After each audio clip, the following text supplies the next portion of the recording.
Assalamualaikum warahmatullahi wabarakatuh. Pemirsa, menggelitik ini postingan dari Raihan.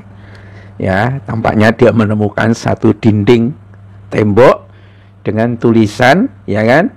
Indonesia itu indah, aman, damai kalau oknumnya mati semua. Nah, terus kemudian ada gambaran, ya, orang pakai jas, pakai dasi, gak ada kepalanya. Kepalanya itu adalah US dollar. Ya, Indonesia itu indah, aman, damai kalau oknumnya mati semua. Gimana ini pemirsa? Bener nggak ini pernyataan yang cukup menantang ini? Dugaan saya sih bener ya. Karena memang oknum itu kalau merujuk kepada istilah yang sering digunakan adalah seseorang atau pribadi, ya, yang melakukan tindakan penyimpangan, ya, biasanya dari lembaga tertentu, dari instansi tertentu. Nah, kalau misalnya kehakiman, misalnya ada seorang oknum hakim yang ternyata jadi maling saat dia menghakimi Tom Lembong misalnya, yaitu oknum namanya, hakim yang mengadili Tom Lembong ditangkap oleh kejaksaan karena korupsi, jadi maling saat menghakimi, itu namanya oknum. Seolah-olah kata oknum itu melepaskan diri dari jabatannya karena perilakunya yang menyimpang. Nah, yang menjadi problem itu kalau yang disebut oknum itu adalah mantan presiden. Jadi kalau ada mantan presiden jadi penipu, ya, kemudian ijazahnya palsu, janji-janjinya palsu, tapi tidak mau peduli, ditantang untuk menunjukkan ijazahnya tapi ketakutan, itu namanya oknum mantan presiden. Ya, bagaimana kalau yang terjadi oknum itu adalah presiden? Ya, satu-satunya kan, kalau suatu negara itu ada presidennya, dia menjadi oknum yang terlibat korupsi, misalnya, ya kan, food estate, itu pertanggungjawabannya seperti apa gitu kan? Kemudian pembelian pesawat bekas Rafale apa-apa itu atau Mirage 2000 dari Perancis itu gimana sebetulnya juntrungannya, kasus hukumnya itu gitu kan? Itu namanya oknum presiden.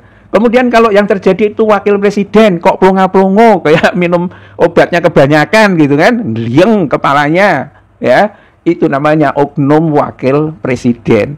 Nah, masalahnya ini pemirsa, ini menjadi lucu, menggelitik, tetapi kayaknya benar gitu. Yang disebut sebagai oknum itu begitu banyaknya.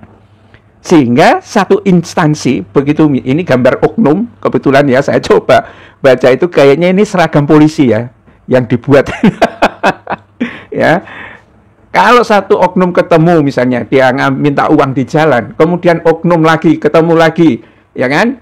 Bikin ulah lagi, minta duit lagi, transfer ke rekening pribadi, terus kena narkoba dan sebagainya, dan itu adalah pejabat, ya, bisa jadi satu instansi itu oknum semua. Yang tidak oknum hanya beberapa orang saja misalnya. Itu terus gimana dong istilah oknum ini, ya kan? Nah, yang sangat menarik itu dari komentar yang ada di dinding ini adalah ini Indonesia itu indah, aman dan damai kalau oknumnya mati semua. Bagus saya kira. Ya, ngapain kita punya oknum kayak begini? Ngapain punya oknum wakil presiden atau oknum mantan presiden ijazahnya palsu? Kalau dia mati gimana? Nggak apa-apa. Jadi kalau mereka itu mati semua, itu misalnya jadi aman. Tapi juga tidak ada tantangannya. Hidup tidak ada tantangannya itu juga nggak menarik, pemirsa. Ya, itulah mengapa setan itu diciptakan, ya, itu untuk menguji manusia. Karena manusia itu tidak bisa dong enak aja masuk surga sebelum diuji dengan harta kekayaan dan jiwamu, kan begitu. Jadi kalau kita ini memang hidup di Indonesia, ya, memang kalau kita itu milih jalan kebenaran dan keimanan, pastilah menghadapi oknum itu. Oknum ini yang maling, yang korupsi, ya kan, yang kena narkoba. Jadi polisi tugasnya itu memerangi narkoba, tapi malah terlibat narkoba.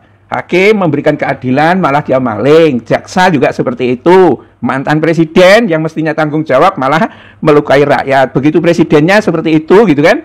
Nah, mungkin mereka-mereka ini disusupi oleh kesadarannya itu kena was-was setan sehingga mereka mempunyai perilaku begitu. Nah, inilah ujian bagi orang-orang yang beriman itu. Ya, jadi harus dihadapi ya dengan narasi, dengan pernyataan, dengan dakwah, ya, dengan mengingatkan, kamu itu kemasukan setan. Loh, buktinya orang kemasukan setan itu tidak harus seperti Deddy Mulyadi yang meraung-raung, nggak harus begitu. Kalau seseorang itu perilakunya buruk, menyimpang dari norma-norma, ya kan? Apakah itu norma moral, norma sosial, dan lain sebagainya, itu setan, was-was setan sudah terlalu dominan dalam diri manusia. Nah, tugas dakwah itu adalah untuk menyingkirkan sistem kesadaran itu, sehingga manusia berwujud kembali menjadi manusia. Billahi taufiq wal hidayah. Assalamualaikum warahmatullahi wabarakatuh.